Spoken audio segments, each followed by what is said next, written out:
I find that often perfectionism, or this pursuit to be mistake-free or to appear perfect physically or to have this perfect lifestyle in front of others, I think it all leads to deep anxiety and stress. If anything, I find that perfectionism is just poor social strategy, poor economic strategy. Why? Because what you're guaranteed at the end of it is disappointment. Why? Because perfectionism is an illusion. End of story. Nothing is perfect in life. But then when we, for example, in relationships, we set these very high standards of the perfect wife or the perfect husband, or let's see these couples who are really pushing to portray this public image of theirs, right? It's exhausting. That's not real life.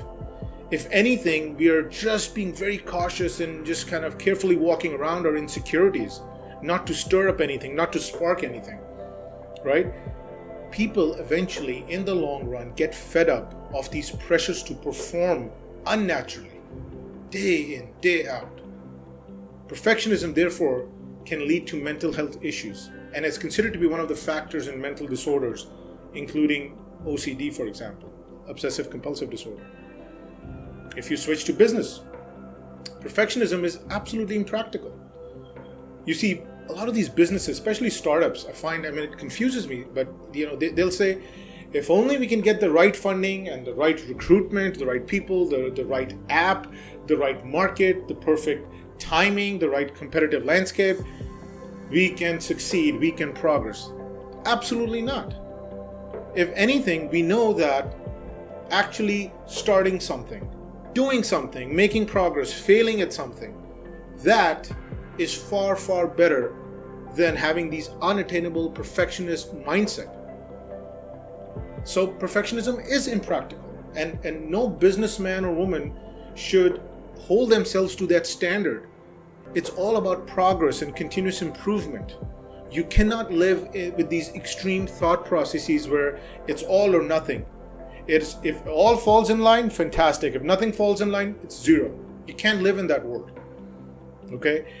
Epictetus, an ancient philosopher, he said, "We don't abandon our pursuits because we despair over ever perfecting them." Absolutely. We don't just abandon our goals, our ambitions, our vision, just because it's not perfect, right? Just because it's not to the standard that we desire it to be. It's a work in progress. Don't abandon it. So many dreams are abandoned because we're trying to just procrastinate our way to the perfect time. There is no such thing as the perfect time. All we have is now. That's it. Maybe people are perfectionists because they fear failure. Maybe it's more than that. It's complicated. But whether it's your personal life or your professional life, if anything, embrace your imperfections while you're dedicating yourself to continuous improvement. Compare yourself to who you were 24 hours ago, not who you're trying to be in terms of your mental projection or your social projection, your public image. We are imperfect creatures living in an imperfect world. And that's beautiful. Accept that imperfection and be set free. There is a good enough in all our lives across everything. So take a deep breath, exhale, and learn to let go.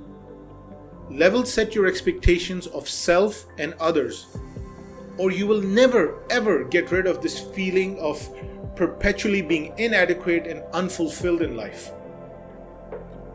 Just stop trying to live in a mess-free world. The mess is the fun part anyways, isn't it? That's where most of our learning comes from, or our personal growth comes from. I read somewhere that as children, we created messes and we found ourselves in them. But as adults, we try to hide these messes and lose ourselves without them.